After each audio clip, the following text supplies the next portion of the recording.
አርዕስተ ዜና። የአርባ ምንጭ ዩኒቨርሲቲ ማስተማሪያና ኮምፕሬሄንሲቭ ስፔሻላይዝድ ሆስፒታልን ከሕክምና አገልግሎት ጎን ለጎን የምርምር ማዕከል ለማድረግ ትኩረት መስጠት ገለጸ። አሜሪካን በኢራን ወደቦች ላይ የጣለችው እገዳ ላልተወሰነ ጊዜ ልታራዝም እንደምትችል አስታወቀች። የሚሉት የሳተው ቤት ናቸው። ሰላም ጤና ይስጥልን፣ እንደምናላችሁ ክቡራን ተመልካቾቻችን። ከጋሞ ቴሌቪዥን ወደ እናንተ የሚደርሰው የሰዓቱ ዜና 42 ቀደም ሲል ባስተዋወቅኳቸው አበይት ጉዳዮች ነው ተጀምሯል። በዜና ወጃችን የስፖርትናም የቢዝነስ ዘገባዎች ተካተዋል። ከሀገር ውስጥና ከባህር ማዶ የመረጥናቸውን መረጃዎች ወደ እናንተ ያደረሱ ከእናንተ ጋር ቆይታ የማደርገው ዮሐንስ ባይሳ ነኝ። ቀዳሚ ወዳደረግነው ጉዳይ ይሻገራል።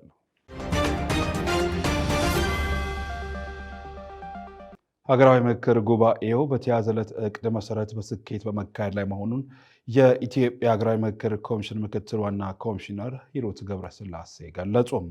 በዚህም በአሁኑ ሰዓት የ500 አባላት ስብስብ በየቡድናቸው ሲመክሩባቸው በቆዩ አጀንዳዎች ላይ ከመግባባት በመድረስ በምክር ሀሳቦች ላይ ፊርማቸውን አውለው እየጨረሱ መሆኑን ገልጸዋል።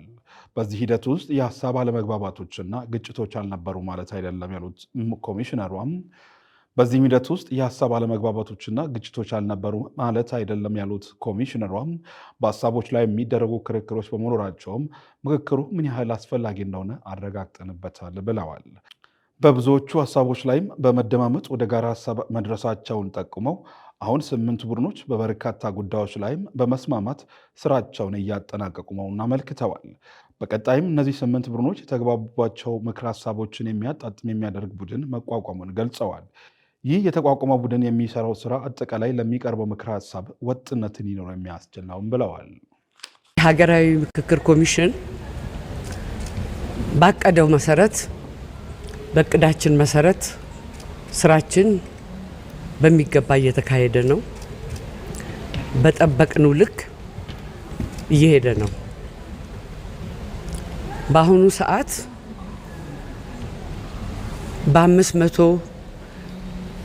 በ500 ተሳታፊዎች የተቋቋመው ቡድኖች በየቡድናቸው ሲመካከሩ ቆይተው ዛሬ አብዛኞቹ ተግባብተው በምክር ሀሳቦች ላይ ፊርማቸውን አውለው እየጨረሱ ነው። በዚህ ሂደት ውስጥ አለመግባባቶች፣ ግጭቶች አልነበሩም አይባልም። በመኖራቸው ምክንያት ግን ይህ ምክክር አስፈላጊ መሆኑን የበለጠ አረጋግጠናል። እነዛ ግጭቶች ተፈተው ተደማምጠው ወደ አንድ የጋራ ሀሳብ አማካይ ሀሳብ ላይ ደርሰው በአብዛኞቹ ጉዳዮች ላይ ተስማምተው 8ቱም ቡድኖች ስራቸውን እያጠናቀቁ ነው። ከዚህ ቀጣይ እነዚህ 8 የምክክር ቡድኖች ያዘጋጇቸውንና የተስማሙባቸውን ምክረ ሀሳቦች የሚያጣጥም ሃርመናይዝ የሚያጣጥምና የሚቃረኑ ነገሮች እንዳይኖሩ የሚጠነቀቅ ወይ ደግሞ ድግግሞሽ ያሉባቸው ምክር ሀሳቦችን ወደ አንድ ለማምጣት የሚሰራ ቡድን ተቋቁሟል። በተያያዘ ዜና የስራ ቡድኖች የአጀንዳ ምክር ሀሳቦቻቸውን ለሚያደራጀው ቡድን እያቀረቡ መሆኑን ሀገራዊ ምክክሩ ኮሚሽን አስታወቀም። የስራ ቡድኖች ሁሉም ቡድኖች ያዘጋጇቸውን የተስማሙባቸውን ምክር ሀሳቦች እንዲያናብብ እንዲያዳምጥና እንዲያደራጅ ለተቋቋመውና 120 አባላት ላሉት ቡድን በማቅረብ ላይም ይገኛሉ። ይህ ቡድን ከ8ቱ ባለ 500 አባላት የስራ ቡድን በተመረጡም 15 አባላት የተዋቀረ ሲሆን መግባባት የተደረሰባቸው የሁሉም አጀንዳዎች ምክር ሀሳቦችን አዳምጠው የሚያጣጥም በቅርቡም ሀሳቦች መካከልም መጣረስ እንዳይኖርም ጥንቃቄ የሚያደርግና ለጠቅላላ ሀሳቦች ውጥነት በመፍጠር 4000 አባላት ላሉት ዋናው ጉባኤውም አደራጅቶም የሚያቀርብ ነው። ቡድኑ በአሁኑ ሰዓት ከእያንዳንዱ የስራ ቡድን የመጡ ምክር ሀሳቦችን በማዳመጥ ላይም እንደሚገኝ የሀገራዊ ምክክር ኮሚሽን መረጃ ያመላክታል። በደቡብ ኢትዮጵያ ክልል ጂንካ ዲስትሪክት የዲመካ መለስተኛ አውሮፕላን ማረፊያ ግንባታ ተጀመረ። በምክትል ርዕሰ መስተዳድር ማዕረግ የዲላ ክላስተር አስተባባሪና የክልል ግብርና ቢሮ ኃላፊ ዶክተር መሪዮን ፍቅሩም ግንባታውን አስጀምረዋል። ግንባታው የክልሉ መንገዶች ባለስልጣን ከኢትዮጵያ ሲቪል አቪዬሽን ባለስልጣን ጋር በመተባበር እንደሚያከናውኑ ተገልጿል። የድሜካ መለስተኛ አውሮፕላን ማረፊያ ግንባታ ተጠናቆ ስራ ሲጀምር ለኢንቨስትመንት መስፋፋትና ለኢኮኖሚ መነቃቃት ከፍተኛ ሚና እንደሚኖረው ዶክተር መሪዮን ፍቅሩ ተናግረዋል። የክልሉ የመንገዶች ባለስልጣን ዋና ዳይሬክተር ኢንጂነር ኢድሬ ኢርኮ በበኩላቸው ግንባታው በተያዘለት በጀት ዓመት ተጠናቆ ለአገልግሎት እንዲበቃ በቁርጠኝነት እንደሚሰራም ማረጋገጣቸውን የክልሉ ኮሚዩኒኬሽን መረጃ ያመለክታል። የአርባ ምንጭ ዩኒቨርሲቲ ማስተማሪያና ኮምፕሬሄንሲቭ ስፔሻላይዝድ ሆስፒታልን ከሕክምና አገልግሎት ጎን ለጎን የምርምር ማዕከል ለማድረግ ትኩረት መሰጠቱ ተገለጸ። ሆስፒታሉ የ2018 በጀት ዓመት እቅድ አፈጻጸሙን ገምግሟል። ለጴጥሮስ ገመቹ ዘገባ አብርሃም አለው። በመድረኩ የ2018 በጀት ዓመት እቅድ አፈጻጸም ቀርቦም ውይይት የተደረገ ሲሆን ለተነሱት ጥያቄዎች የአርባ ምንጭ ዩኒቨርሲቲ ፕሬዝዳንት ዶክተር ኢንጂነር አብደላ ከማል ምላሽ ሰጥተዋል። ለሆስፒታሉ አስፈላጊ ቁሳቁሶችን የማሟላት ስራዎች እየተሰሩ መሆኑን ገልጸው የግዢ ስርዓት መመሪያና ደንብን የተከተለና ጥንቃቄ የተሞላበት ሊሆን ይገባል ብለዋል። የሆስፒታሉ ህንፃ ግንባታ ቀሪ ስራዎችን ለማጠናቀቅ በትኩረት እየተሰራ መሆኑንም ጠቁመዋል። ከሰራተኞች የሚነሱ የትራንስፖርትና መሰል የአገልግሎት ጥያቄዎችን ምላሽ ለመስጠት እንሰራለን ብለዋል። የመንግስት የግዢ በተለይ የግልጽ ጨረታ የግዢ ሂደቶችን አንድ በአንድ ማወቅ ይፈልጋል። ከዛም ባለፈ አካውንቴቢሊቲው ቀላል አይደለም። የሀገሪቷ አዋጅ ምን ይላል? የግዢ አዋጅ የሚለው በጣም ኢምፖርታንት ነው። እሱን በደንብ ይዩት። እኛ አሁን ላይ ለዚህ ሆስፒታል በአንድ ትልቅ ተቋም ውስጥ የጨረታ አጽዳቂ 2 ሊኖር አይችልም። አዋጁ ላይ በደንብ ተቀምጧል። ግዢዎች እንደ ሀገር የሚፈቀዱት በግልጽ ጨረታ ነው ሙሉ ለሙሉ። አሁን ለምሳሌ ዘንድሮ የምንገዛቸውን ግዢዎች ኢጂፒ ላይ አውጥተናል። እንደ አርባ ምንጭ የሚገዙ ሁሉም ነጋዴዎች ያዩታል። ከዛ ውስጥ እየቆረስን እያወጣን ግልጽ ጨረታ እያወጣን ነው መግዛት የምንችለው።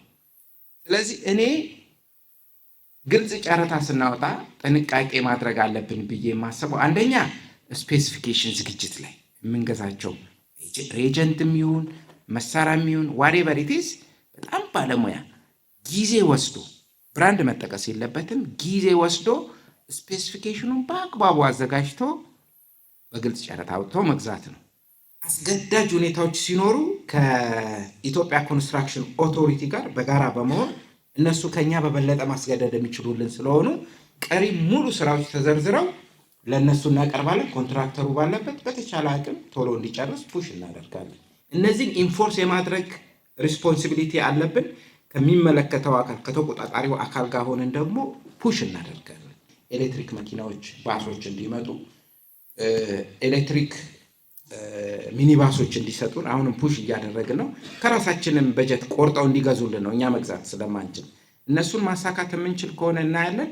ግን በፑል አምቡላንሶቹን እንዴት ተጠቅመን ሐኪሞቻችንን ሰርቭ እናድርግ የሚለው እነ ዶክተር ደስታም ይዩትና ዌይ አውት ይፈልጉ፣ እኛ ሰፖርት እናደርጋለን።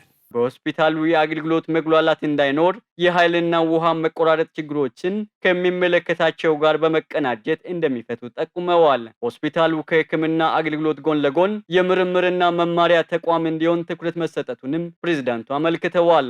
የመብራቱንና የውሃውን ኢሹ እኛም በደንብ አሁን በትኩረት እንሰራበታለን። በጣም አስታውሳለሁ 20 ሚሊዮን ብር ከፍለናል ለኤልፓ ለመብራቱ ማለት ነው። ኢንዲፔንደንት ሶርስ እንዲመጣ ካላደረጉልን እኛ ከኤልፓ ኃላፊዎች ጋር በደንብ ጥሩ ግንኙነት አለን። አፕሮች አድርገናቸው የእኛን መስመር እንዲለዩ እናደርጋለን። አንዱ እሱ ነው። ሁለተኛው የውሃውንም ጉዳይ ከአርባ ምንጭ ውሃ አገልግሎት ጋር ዲስከስ እናደርግና ተጨማሪ የውሃ አቅም የሚያንስ ከሆነ እንዲጨምሩልን እናደርጋለን። ግን ሰስቴናብል ሶሉሽን የሚሆነው የውሃ ጉድጓድ እንድንቆፍር እናደርጋለን። የእኛ ስራ መሆን ያለበት ተማሪዎቻችን ታካሚዎቹ ሲታከሙ ማየት መማር፣ ከዛ ባለፈ ከነዚህ ደግሞ የምርምር ተቋም ሆኖ ሲወጣ ነው ተቋሙ የኛ ነው ብለን መከራከር የምንችለው። የዩኒቨርሲቲው ምርምርና ትብብር ምክትል ፕሬዝዳንትና የሆስፒታሉ ቦርድ ሰብሳቢ ዶክተር ተክሉ ወጋየም በሆስፒታሉ ቀሪ ስራዎችን ለማጠናቀቅ ተባብሮ መስራት ይጠይቃል ብለዋል። በሆስፒታሉ ያልተጀመሩ አገልግሎቶች ላይ አጽንኦት መስጠት እንደሚያስፈልግም አስገንዝበዋል። የአርባ ምንጭ ዩኒቨርሲቲ ማስተማሪያና ኮምፕሬሄንሲቭ ስፔሻላይዝድ ሆስፒታል የምርምር ማዕከል ሊሆን ይገባል ያሉት ዶክተር ተክሉ ለማህበረሰብ አገልግሎት ልዩ ትኩረት መስጠት እንደሚያስፈልግም አጽንኦት ሰጥተዋል። ባልተጀመሩ አገልግሎቶች ላይ ትኩረት እናድርግ የሚለው ገዢ ነው። ማስተማሪያም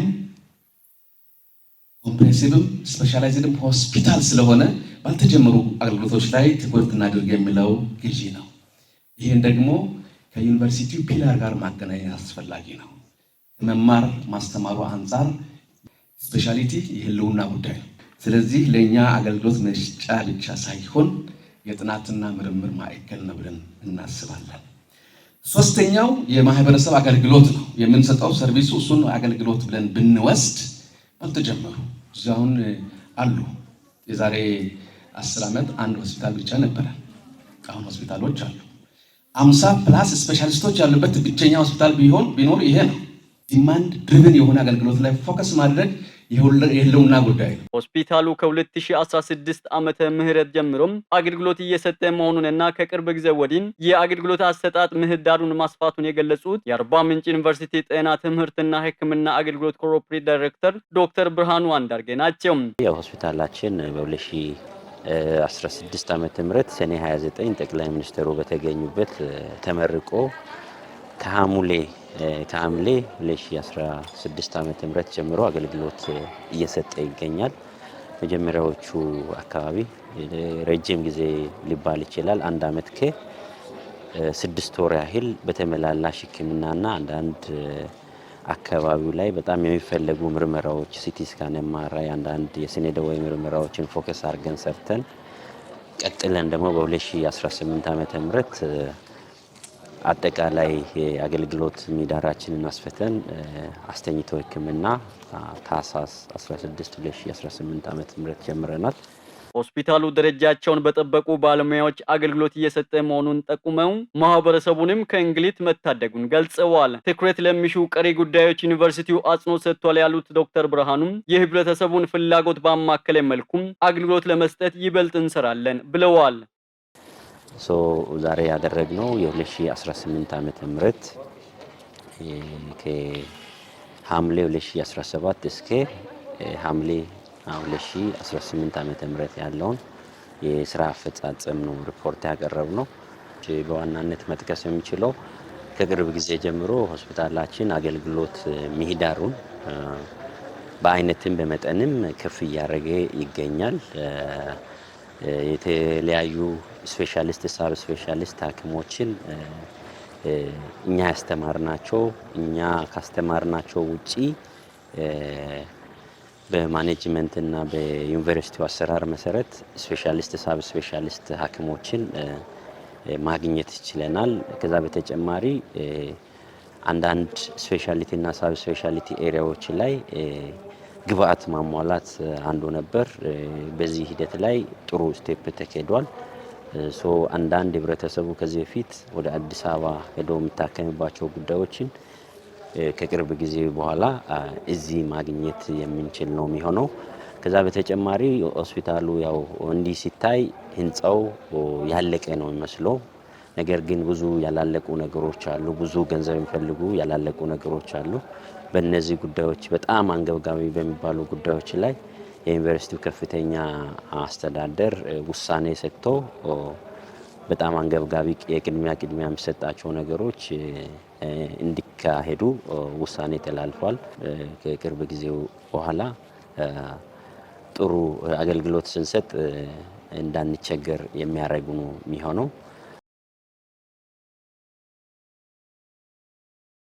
በተያያዘ ዜና የአርባ ምንጭ አጠቃላይ ሆስፒታል ለአርባ ምንጭ ዩኒቨርሲቲ የምርምርና ትብብር ስራዎች ላበረከተው አስተዋጽኦም እውቅና ተሰጥቷል። ለጴጥሮስ ገመቹ ዘገባ ንጋቱ ይስሐቅ። የአርባ ምንጭ ዩኒቨርሲቲ ማስተማሪያና ኮንፈረንሲቭ ስፔሻላይዝድ ሆስፒታል የ2018 በጀት ዓመት እቅድ አፈጻጸምና የ2019 ዓመተ ምህረት እቅድ ክንውን ግምገማ አካሂዷል። በጉባኤው ማጠቃለያ ዩኒቨርሲቲው ለአርባ ምንጭ አጠቃላይ ሆስፒታል የእውቅናና የምስክር ወረቀት አበርክቷል። የዩኒቨርሲቲው ፕሬዝዳንት ዶክተር ኢንጂነር አብደላህ ከማል የአርባ ምንጭ ዩኒቨርሲቲ ማስተማሪያና ኮንፈረንሲቭ ስፔሻላይዝድ ሆስፒታል አሁን ወዳለበት ደረጃ እንዲደርስ የአርባ ምንጭ አጠቃላይ ሆስፒታል አስተዋጽኦ ከፍተኛ መሆኑን ተናግረዋል። ሆስፒታሉ ለረጅም ዓመታት ለዩኒቨርሲቲው ማስተማሪያ አገልግሎት እየሰጠ መቆየቱን ያስታወሱት ፕሬዝዳንቱም የአርባ ምንጭ ዩኒቨርሲቲ ማስተማሪያና ኮንፈረንሲቭ ስፔሻላይዝድ ሆስፒታልን በሰው ኃይል እየደገፈ መሆኑንም አንስተዋል። ይህን ሆስፒታል እዚህ ለማምጣት እንግዲህ የኋላ ታሪካችንን መርሳት የለብንም። የአርባ ምንጭ አጠቃላይ ሆስፒታልን እጅግ በጣም ነው የምናመሰግነው። እውነት ለመናገር የነሱ አስተዋጽኦ ባይኖር ኖሮ ይህንን ሆስፒታልም እዚህ ላናደርስ እንችላለን፣ ላይኖርም ይችላል ብለን እናስባለን። ስለዚህ የአርባ ምንጭ አጠቃላይ ሆስፒታል አስተዋጽኦ በጣም ከፍተኛ ነው። አሁን ይህንን ሆስፒታል ላለበት ደረጃ ደረስ ነው የነርሱ እርሾ በትልቁ ጠቅሞን ነውና እንደ አርባ ምንጭ ዩኒቨርሲቲ እውነት ለመናገር እጅግ በጣም አድርገን እናመሰግናለን። አሁንም ለምታደርጉልን ነገር ማለት ነው። ሆኖም አሁን ወደኛ ሆስፒታል ባለሙያዎቻችን መጡ ማለት ከእናንተ ጋር ያለን ግንኙነት ይቋረጣል ማለት አይደለም። እንደውም በበለጠ ተጠናክረን እናንተም ያለባችሁን ክፍተት እኛ ጋርም ክፍተቶች ካሉ ከእናንተ እየወሰድን እርስ በርስ እየተጋገዝን ማህበረሰባችንን በተሻለ የሕክምና እንዲያገኝ የምናደርግባቸው ኦፖርቹኒቲዎች ብዙ ናቸው ብዬ አስባለሁና በዛ እንድንወስደው ያስፈልጋል። የዩኒቨርሲቲው ጤናና ሕክምና ሳይንስ ኮሌጅ ዳይሬክተር ዶክተር ደስታ ጋልቻ በበኩላቸው ዩኒቨርሲቲው ከዚህ በፊት የማስተማሪያና ኮንፈረንሲቭ ሆስፒታል ባለመኖሩም የማስተማርና ምርምር ስራዎችን አዳጋች አድርጎት እንደነበር ጠቅሰው ክፍተቱን ለመሙላት ከአርባ ምንጭ አጠቃላይ ሆስፒታል ጋር በትብብር ሲሰራ መቆየቱን አብራርተዋል። ከዚህ በፊት እንግዲህ የሕክምናና ጤና ሳይንስ ኮሌጅ የራሱ ሆስፒታል እንደሌለው ይታወቃል። የሆስፒታል ያለመኖሩን ደግሞ የራሱ ሆስፒታል ባለመኖሩ የመማር የማስተማር እንዲሁም ደግሞ የምርምር ስራዎችን ለመስራት አዳጋች ነው የሆነ የነበረውና ይህንን ሁኔታ ከአርባ ምንጭ አጠቃላይ ሆስፒታል ጋር በጋራ የመግባቢያ ሰነዶችን ተፈራርመን በጋራ ስንሰራ ቆይተናል። እንግዲህ የሕክምና ተማሪዎች ትምህርታቸውን ጀምሮ በንድፈ ሀሳብ ደረጃ የተማሯቸውን በተግባር አስደግፈው ታካሚዎች ጋር አብሮ መማር በሚያስፈልጋቸው ጊዜ ሁሉ በዋነኝነት የአርባ ምንጭ አጠቃላይ ሆስፒታል ላለፉት በርካታ ዓመታት ይህንን ስተባበር በትብብር ቆይቷል። ሆስፒታሉ ላበረከተው አስተዋጽኦ ዩኒቨርሲቲው ምስጋናና እውቅና መስጠቱን የገለጹት ዶክተር ደስታ ትብብሩ የሕክምና አገልግሎቱን ለማጠናከር በቀጣይም ተጠናክሮ እንደሚቀጥል አስረድተዋል። የአርባ ምንጭ ዩኒቨርሲቲ የአርባ ምንጭ አጠቃላይ ሆስፒታልን ባለው መደገፍ በሚገባው ልክ በተለያዩ መንገዶች ድጋፍ እያደረገ እንግዲህ የጋራ ሙቹዋል ኢንተረስቶችን አስጠብቆ የጋራ ፍላጎቶችን አስጠብቆ ስራዎች የሁለቱም የጋራ ፍላጎቶች እየተሰሩ በስምምነት ሲሰራ ቆይቷል እና ይህም ደግሞ እንግዲህ የራሱ በትብብር ማህበረሰባችን መጠቀም የሚገባውን እንዲጠቀም የምርምር ስራዎች በተገቢ እንዲሰሩ የመማር ማስተማር ተግባራቶችም በተገቢው እንዲከናወኑ አስችሏል እና ይህ ደግሞ ቀላል መባል ጉዳይ አይደለም እና ተቋም ለተቋም ተስማምቶ ይህንን ያክል አመታቶችን በዘለቀ ህብረት መዝለቅ ቀላል ስላይደለ ይህንን አስመልክቶ የአርባ ምንጭ አጠቃላይ ሆስፒታልን ማመስገን ተገቢ ነው ብሎ የአርባ ምንጭ ዩኒቨርሲቲ ማኔጅመንትም የኮሌጁ ማህበረሰብ አጠቃላይ ተስማምቶ በዛሬው ዕለት የአርባ ምንጭ አጠቃላይ ሆስፒታል ኃላፊዎች የማኔጅመንት ተወካዮች በተገኙበት እውቅናና ምስጋና ሰርተፍኬት ተሰጥቷልና እንግዲህ ይሄ በሚሆንበት ጊዜ እንግዲህ ከነሐሴ 1 2018 ጀምሮ የሚኖረን የትብብር ማዕቀፋችን ይቋረጣል ማለት አይደለም። ትብብር በጋራ የሚሰሩ ስራዎች ይቀጥላሉ። በተለይ በልዩ ሁኔታ የሚቀጥሉ ዘርፎችም አሉ። እንደገና በጊዜ ሂደት ደግሞ ታይተው አብረን የምንሰራባቸው ጉዳዮች፣ ስራዎች በጋራ የመሰራቱ ጉዳይ ይቀጥላል። ነገር ግን ከዚህ በፊት በነበረው መልኩ መቀጠል የሌለበት መሆኑ ታምኖበት በትኩረት እዚህኛው በአርባ ምንጭ ዩኒቨርሲቲ ማስተማሪያና ኮንፈረንሲቭ ስፔሻላይዝድ ሆስፒታል ውስጥ የሚሰጡ አገልግሎቶች ላይ ትኩረት አድርገን መስጠት ስላለብን ይህንን መሰረት አድርገን ሽግግር አድርገናል። የአርባ ምንጭ አጠቃላይ ሆስፒታል ባለፉት 20 ዓመታት ከዩኒቨርሲቲው ጋር አብሮ እየሰራ መቆየቱን የገለጹት የዩኒቨርሲቲው ሜዲካል ዳይሬክተርና የሆስፒታሉ ስራ አስኪያጅ ተወካይ ዶክተር አዲሱ ተስፋዬ ናቸው። ዩኒቨርሲቲው የሕክምና ቁሳቁሶችን ጨምሮ በብዙ እየደገፈ መቆየቱንም ተናግረዋል። አጠቃላይ ሆስፒታልና አርባ ምንጭ ዩኒቨርሲቲ ላለፉት እንደተገለጸው 20 ዓመት በላይ የክሊኒካልና አካዳሚክ አክቲቪቲዎችን በጋራ ስንሰራ ቆይተናል። አርባ ምንጭ አጠቃላይ ሆስፒታልም ደግሞ ከአርባ ምንጭ ዩኒቨርሲቲ ጋር አብረን ስንሰራ ያገኘናቸው ቤኔፊቶች አሉ። ባለሙያ ሼር ስናደርግ ነበረ። በቀን በመደበኛው ሰዓትና እንዲሁም በትርፍ ሰዓት በምሽት ትርፍ ሰዓት ላይ የአርባ ምንጭ ዩኒቨርሲቲ ስታፎች፣ ጠቅላላ ሐኪሞች፣ ሲኒየር ሐኪሞች፣ ሌሎችም ባለሙያዎች እኛን እየደገፉ እያገዙ የጤና አገልግሎትን ስንሰጥ ከፍተኛ አስተዋጽኦ አበርክተውልናል። እሱንም በአርባ ምንጭ አጠቃላይ ሆስፒታል ስም ማመስገን እንፈልጋለን። የተወሰነ የተገለጹ አሉ። በቁሳቁስ ድጋፍ ከአርባ ምንጭ ዩኒቨርሲቲ ረጅም ዓመታት ቆይታ በነበረን ሰዓት የነበሩ ድጋፎች አሉ። ምናልባት እንደው ያልተጠቀሰ በጣም ሜጀር ድጋፍ የስቴሽነሪ ድጋፎች በጣም ወሳኝ ነበሩ። ቀላል የሚባሉ አልነበሩ። እያንዳንዱ ለታካሚ የሚጻፉት ፕሪስክሪፕሽኖች፣ ሪኩዌስቶች ማባዛት በጣም ኮስቲ የነበረ ነገር ግን በአርባ ምንጭ ዩኒቨርሲቲ ድጋፍ ሲሸፍን የነበረ ለአለፉት 10 ዓመት በላይ ምናልባት የአርባ ምንጭ ዩኒቨርሲቲ ሲሸፍንልን የነበረና ከኋላም ማባዣ ማሽን ድጋፍ አድርገውልን እስካሁንም በዛ ነው አገልግሎት እየሰጠን ያለ ነው። ይሄም ትልቅ ድጋፍ ስለነበረ ማመስገን እንፈልጋለን። ሌላው የሕክምና ቁሳቁሶች በተለይ አልትራሳውንድ ማሽን ትልቅ ዋጋ የሚያወጣ አልትራሳውንድ ማሽን በተለያዩ ጊዜያትም የተደረጉልን የሕክምና ቁሳቁሶች ይገኛሉ። ይሄ ለሕክምና ምርመራ የሚያገለግሉ የብለድ ፕሬሸር መለኪያ፣ ቴምፕሬቸር፣ እነዚህ ቫይታል ሳይን የምንወስድባቸውን ኢንስትሩመንቶች እንዲሁም ለታካሚዎች የሚረዱ የተለያዩ ድጋፎችን አግኝተናል። በጣም እናመሰግናለን። የባለሙያ ሽግግሩ በሂደት መከናወኑን የገለጹት ዶክተር አዲሱም በአስፈላጊ ጉዳዮች ላይ ትብብሩ የሚቀጥል ይሆናል ብለዋል። ምናልባት ይሄ የኤግዚት ስትራቴጂውን እንደተገለጸው ከ6 ወር በላይ ከአርባ ምንጭ ዩኒቨርሲቲም ከአርባ ምንጭ ሆስፒታልም ያሉ ባለሙያዎች ስሙዝሊ ትራንዚሽኑ ምናልባት ሕክምና አሰጣጡ ላይ መንገራቀጭ እንዳይፈጠር በሚል ስሙዝ የሆነ ስራ ሰርተናል። ያም የተሳካ ነው ብዬ በእኔ በኩል መግለጽ እችላለሁኝ። ምንም አይነት የሕክምና ስራው ላይ ጉዳት ባልፈጠረበት ሁኔታ ስሙዝሊ ታካሚዎቻችንም ምንም ችግር ሳይደርስባቸው አገልግሎቱ አሰጣጡ ላይም እንቅፋት ሳይፈጠር በተሳካ ሁኔታ ላለፉት 6 እና 7 ወራት አብረን ሰርተናል። ይሄም የተሳካ ስራ ነው። ቅድምም እንደተገለጸው ነገር ግን አንዳንድ የማይተኩ ስራዎች አሉ። በአርባ ምንጭ ዩኒቨርሲቲ በኩል በጋራ የምንሰራቸው ዶክተር ደስታ ያነሳው የፕላስቲክ ሰርጀሪ ትልቅ በሀገር ደረጃ ትልቅ የፕላስቲክ ሰርጀሪ ዩኒት እየተገነባ ነው ያለውና ይሄን ስራ ምናልባት ከአርባ ምንጭ ዩኒቨርሲቲ ጋር በጋራ ሆነን የምንቀጥለው ይሆናል። ሌሎችም ስራዎች አሉ። የኦርቶፔዲክ ዲፓርትመንቱ ኦልሞስት ሁሉም ባለሙያዎች አንድ ነው እኛ የተቀሩት ግን ከአርባ ምንጭ ዩኒቨርሲቲ ስታፎች ናቸውና በዛም በኩል እንቀጥላለን ብለን እናስባለን። ለቀጣይ ትውልድ የተሻለች ኢትዮጵያን ለማስረከብ ለመምከር በመቻላችን እድለኞች ነን ሲሉ አስተያየታቸውን ለኢዜአ የሰጡ የሀገራዊ ምክክር ተመካካሪዎች ገለጹ። ተከታትለን እንመለስ።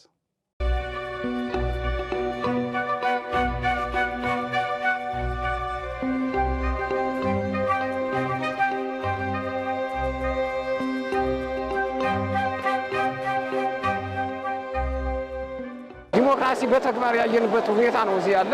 የኔ ብቻ ሳንል የኛ ብለን በአንድ ላይ ለመኖር ወደፊት ተስፋ ያለው ነገር እያየን ያለና አሁን ትውልዱ እንደገና ይህንን እያዘመነ የበለጠ ነገር ሊያደርገው ይችል ይሆናል። እኔ ግን የማየው እንደ 3ኛ ድል ነው በአገሪቱ ደረጃ። አንደኛው አድዋ ድል ነው፣ ሀገራችን አንድ ያደረገ ማለት ነው። የህዳሴው ግድብ አሁን የዚህ ክልል ነው፣ የኦሮሚያ ነው፣ የአማራ ነው፣ የቤንሻንጉል ነው፣ የትግራይ ነው ምንለው አይደለም ማለት እንዴ። ከህፃናት ጀምሮ እስከ ሊቅ እስከ ደቂቅ ድረስ የተሳተፈበት ነው በህዳሴው ግድብ። ስለዚህ አሁንም ይህም ደግሞ ከታች ጀምሮ ታች መጨረሻዋ እንትን ጀምሮ እስከዚህ ድረስ ከአርሶ አደሪቱ እናት ጀምሮ እስከ ሊቃኖቹ ድረስ በአንድ ላይ ተባብሮ የመከረበት ነገር ስለሆነ የልክ እንደ 3ኛ ድል ይቆጠራል ብዬ ወስዳለሁ። እያንዳንዳችን ሀሳብ በማዋጣት ለችግሮቻችን መፍትሄ እናመጣለን በሚል በየደረጃው እየተወያየን መተናል። ወደ 250 ስንመጣ እጅግ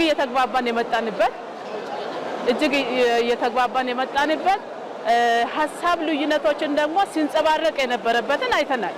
ግን ደግሞ ዞሮ ሀሳብ ልዩነቶች አንድ እንዳንሆን የሚያደርጉ እንዳይደሉ ያረጋገጥንበት እጅግ በጣም ደስ የሚል ጊዜ ነው ያሳለፍነው። አሁን ደግሞ 500 ላይ ስናጠቃልል በደስታ ነው።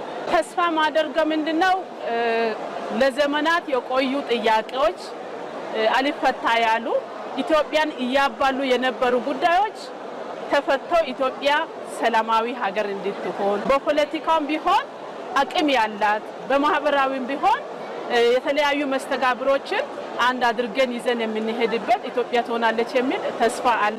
አገራዊ ምክክሩ እጅግ በጣም ጥሩ ነው። እስካሁን ያለው በጣም ጥሩ ነው።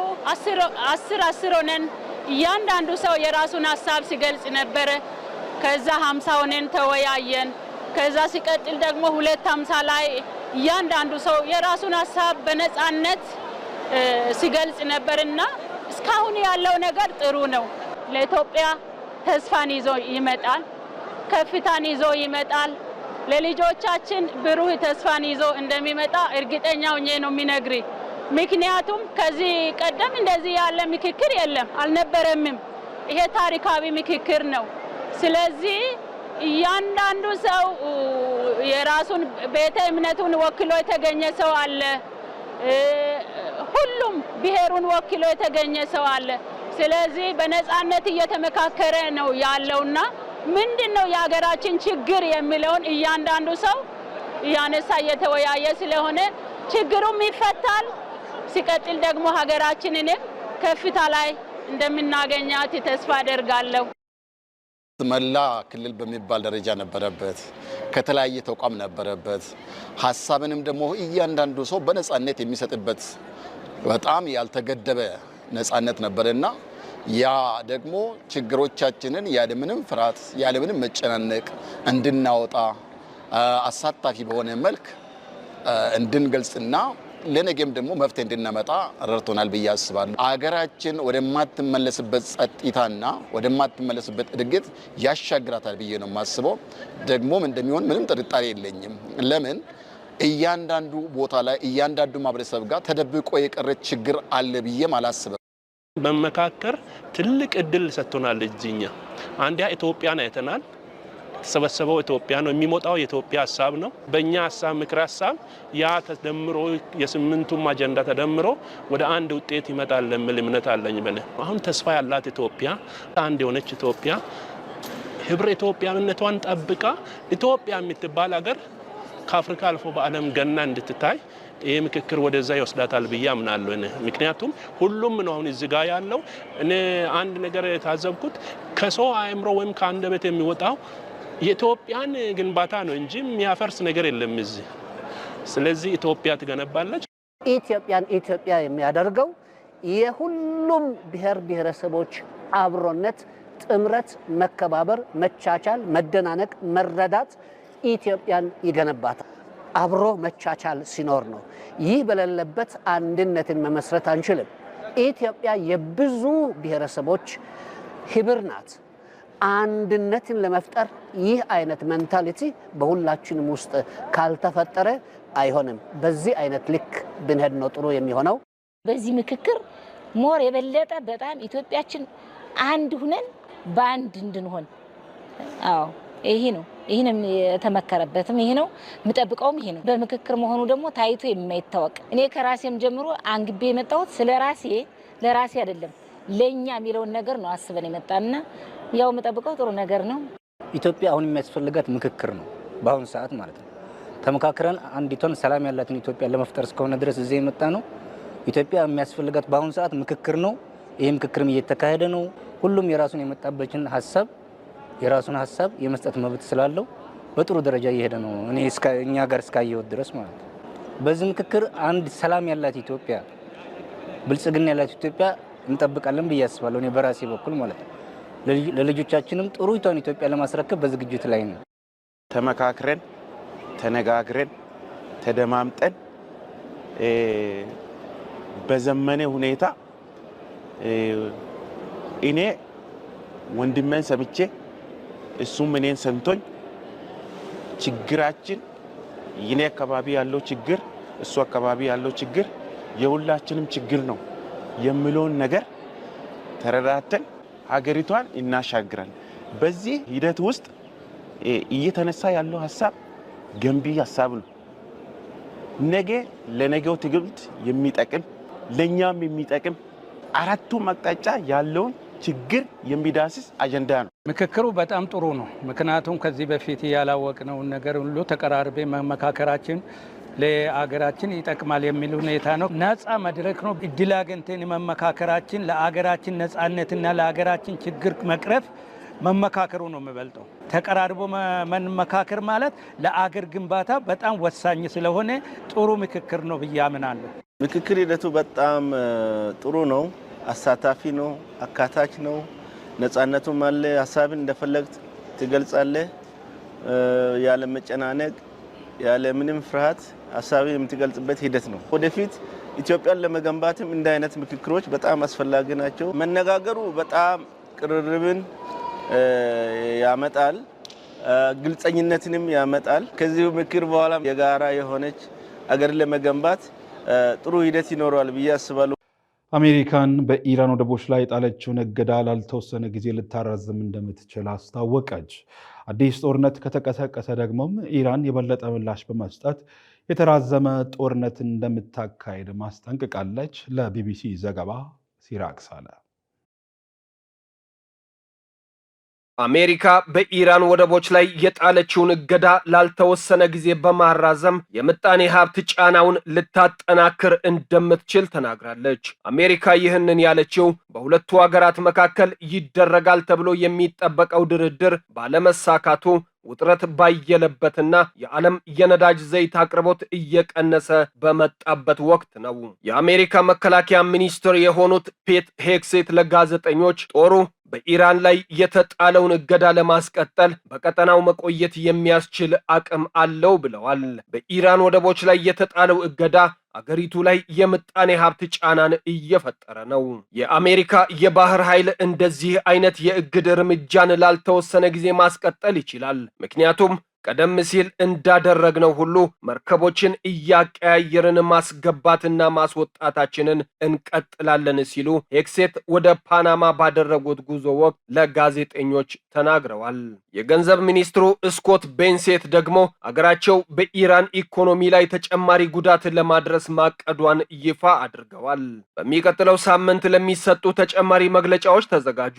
ምክንያቱም በአንድ ሀገር ላይ በሚደረግ የኢኮኖሚ ማግለል ታሪክ ውስጥ ታይቶ የማይታወቅ አይነት እርምጃዎችን ልንወስድ ነው ሲሉ ከኒውስ ማክስ ጋር ባደረጉት ቃለ ምልልስ ወቅት ተናግረዋል።